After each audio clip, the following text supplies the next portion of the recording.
Eu estive na cidade administrativa para entrevistar com exclusividade o governador Romeu Zema. Ao longo do programa de hoje, eu vou mostrar para vocês a nossa conversa sobre temas que têm sido destaques aqui em Minas nos últimos dias. Vamos falar de leitos no combate ao coronavírus, ao Covid-19, sobre os hospitais de campanha. Gente, Bolsa Merenda, que foi comunicada por ele ontem, o isolamento social. Vamos falar ainda sobre o pagamento do funcionalismo público, assuntos que têm sido abordados diariamente aqui no nosso Alterosa Alerta. Acompanhe comigo a entrevista exclusiva com o governador Romeu Zema. Vamos lá, gente, vamos ouvir. Qual a segurança que o senhor, como governador, pode passar para os nossos telespectadores no que diz respeito à gestão dos leitos para atendimento às pessoas afetadas pelo Covid-19, governador? Nós estamos administrando muito bem a curva de crescimento de casos. Minas Gerais, se comparado com outros estados, muitos que têm uma fração da nossa população, estão muito adiante em número de infectados e também de óbitos. Então, Minas Gerais tomou medidas preventivas num estágio inicial da pandemia e com isso a evolução foi menor. E nós estamos tomando todas essas medidas corretivas caso o pior venha a acontecer. Já estamos concluindo os 800 leitos no Expo Minas e já temos mapeado no interior do estado várias cidades aonde, caso o pior venha a acontecer, que nós poderemos também colocar leitos adicionais, como Uberlândia, Juiz de Fora, Montes Claros, Valadares, etc. Há esse cuidado de estar com um plano caso o pior venha a prevalecer. De acordo com a curva atual, o que nós temos será suficiente, mas ninguém sabe se essa curva vai continuar crescendo lentamente ou se de repente pode ter algo que nos surpreenda. Pois é, mas eu posso afirmar para vocês que está no espectro da gestão do Estado de Minas, pelo que nós conversamos lá, exatamente a compreensão do equilíbrio entre a necessidade do isolamento social e a necessidade da abertura do comércio de forma responsável, tá? Isso foi discutido e em momento algum o governador deixou de citar isso. E estudos estão sendo feitos para que o comércio possa, no espaço adequado de tempo, num período adequado de tempo, reabrir. Vamos lá, tem mais entrevista do governador durante todo o programa, tá? Então, isso que você tem feito aqui no Alterosa Alerta, nós perguntamos ao governador o porquê ele tem dado preferência a construir hospitais de campanha ao invés de terminar hospitais que estão praticamente prontos, como é o caso, por exemplo, do Hospital de Divinópolis. O governador disse que prefere medidas mais rápidas e mais baratas. Acompanhe. Por que não utilizar os já adiantadas construções dos hospitais regionais, ênfase em Divinópolis, Governador Valadares, por que não utilizar naquela ocasião? E qual foi o impasse que não permitiu que o Mineirão fosse utilizado, a esplanada do Mineirão fosse utilizada? Vamos falar primeiro dos hospitais regionais. Os hospitais regionais, eles têm praticamente concluído a instalação de alvenaria, as paredes. Você precisa passar ali tubos de oxigênio, de vácuo, uma série de outros para poder colocar uma UTI ou um leito em operação. O que nós estamos privilegiando é muito mais rápido e também mais barato. Nós mapeamos hospitais em todo o estado que têm leitos ociosos ou alas desativadas, onde toda essa tubulação, essa infraestrutura já está pronta. E esses hospitais têm à disposição também todo tipo de exame. Se alguém precisar fazer um exame de urina, precisar de uma tomografia, está tudo pronto ali, porque esses hospitais já estão funcionando. E o que nós temos de prazo para esses hospitais regionais, mesmo aqueles mais avançados, como Divinópolis, como Governador Valadares, é coisa de 5, 6 meses. Se tivesse trabalhando 24 horas por dia, porque você está indo para a fase de acabamento, então não é algo tão rápido assim. Então nós priorizamos aquilo que é mais rápido, tem menor custo e que vai atender os clientes. E mesmo que esses hospitais entrassem em operação, eles não iriam ter lá um tomógrafo, os exames, o laboratório que esses hospitais já têm. E sobre a questão do Mineirão, o Mineirão está disponível para a Prefeitura de Belo Horizonte sem custo nenhum. Nos surpreendeu ele, de repente, mudar o plano. O Mineirão está lá disponível para quem quiser utilizá-lo, porque para nós o Expominas por hora é suficiente. E aí ele completou o seguinte: se o prefeito de Contagem quiser usar o Mineirão, está disponível. O prefeito de Betim quiser usar a Contagem, todo mundo, ele ficou muito claro, não é prerrogativa, prioridade da Prefeitura de Belo Horizonte, não. Tá? Ele só não vai colocar nenhum dinheiro, mas ele cede sem nenhum custo. Né? Então cabe aí às partes, o governador já falou, cabe à Prefeitura de BH explicar por que não utilizar o Mineirão. Quanto à questão dos hospitais de campanha, perfeito, estou jogando confete, não, que eu já briguei muito com ele. Perfeita resposta. Stanley, é guerra, a construção tem que ficar pronta em 7, 8, 10 dias, para entrar lá nos grandes hospitais que estão parados e tentar colocá-los para funcionar é impossível, face ao pouco tempo que a gente tem. Então, o ideal e o adequado é utilizar os hospitais de campanha. Nesse ponto, concordo com o governador. Ora, no de Minas passa a fazer 1.800 testes rápidos por dia no combate ao coronavírus. Quer ouvir? Vem comigo, na tela. Esses 1.800 testes acontecerão já no início da próxima semana. Então, nós vamos aumentar. Ele tem de mudar a estrutura, treinar pessoal, etc., mas nós vamos ficar com a capacidade de testes aqui que talvez seja igual, equivalente a São Paulo, que é um estado que tem mais do dobro da população. E esses testes rápidos, infelizmente, nós não conseguimos adquirir nenhum que tivesse uma confiabilidade que nos deixasse confortável. Você adquirir teste que somente a metade acusa a verdade, você está meio que jogando na loteria. Então, nós tivemos várias ofertas de teste e aquele que funciona é o que está sendo feito lá na FUNED. Ele custa bem mais caro e leva um tempo. Também foi muito prático na resposta. Stanley, nós não vamos comprar testes, já estamos sem dinheiro no caixa, nós não vamos comprar testes que não deem certeza do resultado, né? Os resultados desses testes que estão oferecendo aí, esses que foram oferecidos para ele não adquiriu. Ele disse, olha, eles não davam nem 50% de garantia do resultado. Então eu não vou comprar. Então, mais uma vez, nesse ponto também concordo com ele. No lugar dele também não compraria. É melhor fazer menos testes, mas testes com certeza, do que criar uma falsa sensação na nossa população, né?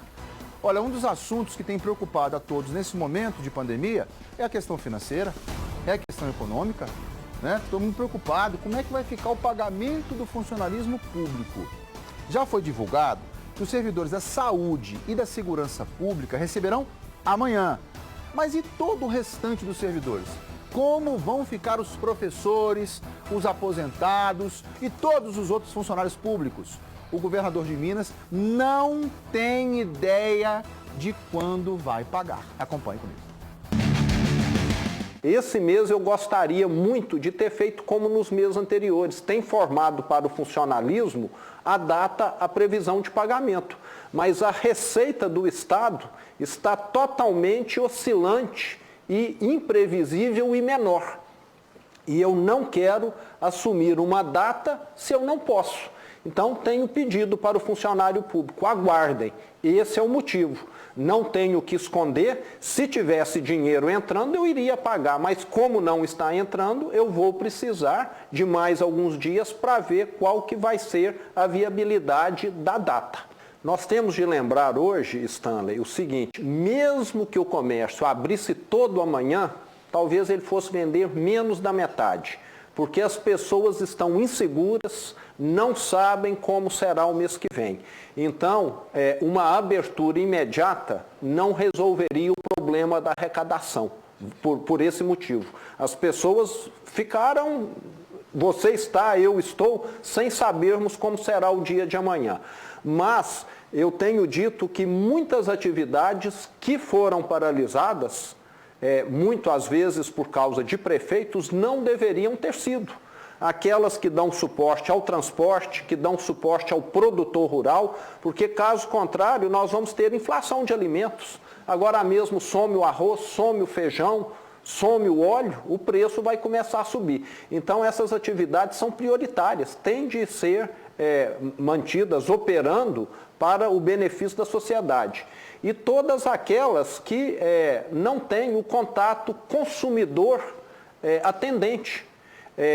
tipo uma indústria, ela pode continuar operando. Os frigoríficos estão operando, até porque não pode faltar alimento para quem está consumindo.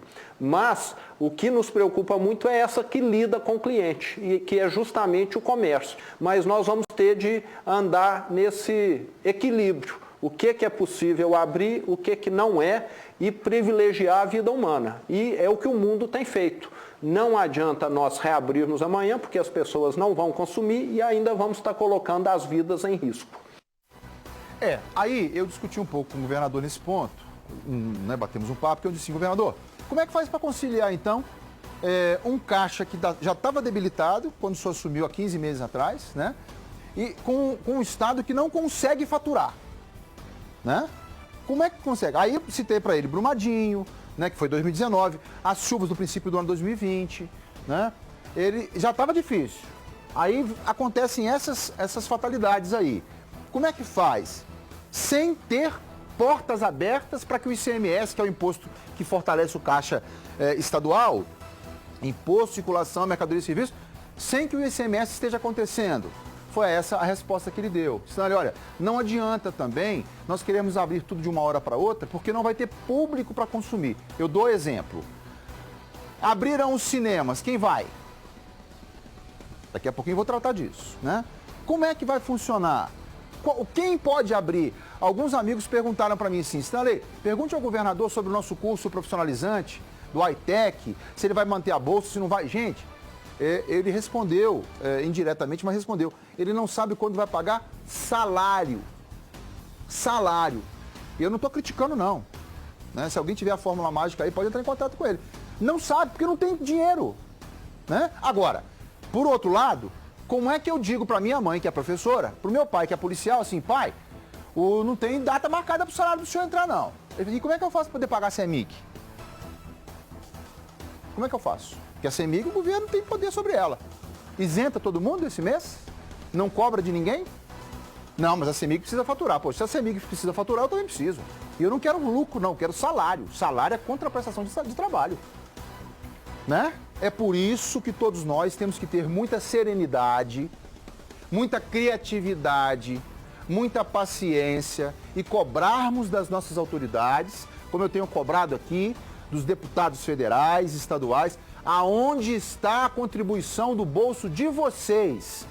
Porque como é que vocês podem dormir sabendo que o funcionário público que votou em vocês não sabem o dia que vão receber? E vocês no dia 2, 3, está com o salário de vocês na conta. Porque não é o governador que manda nisso, quem manda é a presidente da Assembleia, quem manda é o presidente do tribunal, né? Daqui a pouquinho eu vou falar com vocês dos números, né, dos números oficiais aqui, tá, gente? Só concluindo meu raciocínio. O governador não sabe quando vai pagar o funcionalismo público, não sabe. Folha de pagamento é a prioridade, mas ele não tem data marcada para isso, não vai se comprometer com uma data. Então, é preciso criatividade e, acima de tudo, é preciso negociar. Mas, governador, se por um lado eu entendo o senhor, por outro eu preciso que o senhor imediatamente, determine que a CEMIG e a Copasa e todos os tributos e órgãos aí que nos cobram, suspendam a cobrança. Porque se o senhor não vai me pagar, se o senhor é meu credor e não vai pagar a mim o meu salário, como é que o senhor quer me cobrar a minha parte? A lei diz que ninguém pode cobrar o outro além daquilo que lhe deve. O senhor me deve mais do que a minha conta de luz, o Estado me deve mais do que a minha conta de água. Então o senhor não pode me cobrar, né? Então é importante que nós tenhamos a consciência de que se o Estado está, por um lado, sem condição de nos pagar, pelo outro, nós também não temos dinheiro para poder pagar o que ele nos cobra. É isso, governador, que é o ponto de equilíbrio que eu quero cobrar do senhor aqui, com toda a humildade, com todo o respeito, tá? Gente, os números oficiais saíram, nós já estamos preparando os mapas para vocês, mas eram 11 óbitos ontem, hoje já são 14 óbitos confirmados no estado. Um da cidade de Varginha, alimentação também. Né? Não é só o para casa, não. Ia buscar alimentação. Aí, eu disse aqui assim, governador, eu gosto muito do senhor, mas isso não rola. Não tem jeito. Não dá para fazer assim. Graças a Deus, o governador repensou a posição e ontem, durante a nossa entrevista exclusiva, ele falou sobre o Bolsa Merenda. Sabe para quantas pessoas abaixo da linha da pobreza, gente? 380 mil crianças em Minas Gerais abaixo da linha da pobreza. é baixíssima renda, o termo usado pelo governador. Não é nem pobre, não. Se ele lançasse pobre nessa estatística, seria muito mais. Mas baixíssima renda, abaixo da linha da pobreza, 380 mil crianças. Vamos ouvir o Bolsa Merenda. Governador. Estamos disponibilizando para 380 mil crianças R$50 por mês, que será um cartão de crédito, né, carregado, onde a família vai poder adquirir alimentos enquanto ela estiver com as aulas suspensas. A remessa desse cartão até as famílias que vão recebê-lo é pelo correio? Muito provavelmente será pela própria escola. São famílias, crianças que já estão cadastradas no CAD único, então isso é fácil de separar por cidades e por unidades escolares. Isso é logística, né? Ao invés de nós fazermos com que várias milhares de pessoas e famílias fossem até a escola com aglomeração, utilizando transporte escolar, muitas não conseguiam ir, agora não. Agora a mãe, o adulto, vai até a escola, onde ela está cadastrada, retira de lá um cartão e ela vai receber esse valor por mês, que é o proporcional ao que a filha dela, o filho dela, comia quando estava indo na escola. Então, se naquele dia eu critiquei, agora, mais uma vez, eu digo, bela saída, governador. Bela saída. Tá? Eu só quero te perguntar o seguinte, eu falei com ele, governador, peraí, quantas crianças? 380 mil, mas abaixo da linha da pobreza? Nós não tínhamos erradicado isso? Isso não tinha acabado há um tempo atrás? Será que nós levamos 14 anos, 12 anos, 14, para poder mudar e acabou de uma hora para outra? Stanley, 380 mil crianças abaixo, baixíssima renda, o termo que ele usa. Então, por favor, não vá ouvindo coisas e saindo aí tendo certeza absoluta, não. Né? A diferença entre o que eu falo e o que você entende é muito importante. A gente fala assim, R$50 não é nada. Não é nada. Não é nada para mim. Talvez não seja para você. Mas para quem recebe R$200 por mês, R$50 é um quarto do que ela tinha antes. E detalhe, esse dinheiro não estou defendendo o governo, não. Esse dinheiro não é para a família. Esse dinheiro é para cobrir a alimentação que aquela criança fazia quando estava indo para a escola. Que fique claro, se fosse a comida mais básica do mundo, mas per capita ficava em R$2 e pouquinho, cada prato de comida que a criança comia. Né? Que se for pegar no ponta do lápis, dá para fazer. Para 380 mil pessoas, dá para fazer isso. Não é o ideal, óbvio que não. Óbvio que não é o ideal R$50 para a família, mas é para a criança, que isso fique claro, tá, gente? É para a criança, comprar alimentos para a criança. Suprir, pelo menos para comprar 5 pacotes de arroz dá. Para suprir, mas vamos lá, para suprir a alimentação que a criança tinha quando ia na escola, ok? Que fique claro isso. Bolsa, não é bolsa escola não, é a merenda do seu filho, não é para dado para você considerar a família toda não. Vai ter que fazer, mas não é. Sem resposta. Até quando devemos fazer o isolamento social? Por quanto tempo o comércio vai ficar fechado? Quanto tempo as crianças vão ficar sem aulas? Até quando devemos fazer o isolamento social? Nós falamos sobre isso também com o governador Romeu Zema e veja a resposta dele. Previsão, ainda que seja elástica esse tempo, do retorno às aulas, as mães, todos nós estamos ansiosos para essa data, né? Mas o senhor, junto com a secretária de Educação, o próprio secretário de Saúde, tem uma previsão disso, governador? Não temos. Vai depender muito, como eu disse, da curva. Nós estamos, acompanhando os acontecimentos, a tendência, e quando nós observarmos que a curva começou a descer, seria o momento. Isso pode acontecer talvez em 30 dias, em 60 dias. Eu suponho que não passa de 60 dias e não será antes de 30, uma mera previsão. O secretário de Saúde disse que o pico previsto em mantendo essa curva aqui para o nosso estado seria entre o dia 25 e 1º de maio. Ou seja, se para subir levou esse tempo, para descer tem que respeitar também. Seria mais ou menos essa conta. Seria, mas lembrando o seguinte, nós, assim que a curva atingir essa inflexão, nós vamos priorizar a volta de atividades que não tem grande aglomeração. Sim. Nós vamos priorizar, como você citou aqui, quem sabe o comércio. casas de show, estádios de futebol, salas de cinema, escolas, aonde ficam 500 mil pessoas, nós vamos deixar isso para uma segunda etapa, caso contrário a curva volta a dar uma inflexão para cima novamente. Então queremos liberar aquilo onde tem 5 pessoas, 10 e não 1000.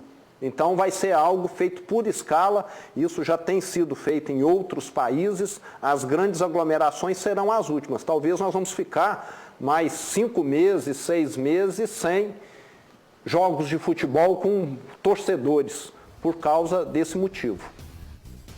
Pois é, Minas Gerais também é uma resposta muito sólida, apesar dele dizer, não temos essa data. E eu respondi para minha família assim, olha, escola, não mais uma demora ao retorno, uma eventual demora, não mais do que 60 dias, na opinião dele, né, uma mera reflexão, mas não vai passar de 60 dias o prazo para poder retornar, se continuar do jeito que está, tá, gente?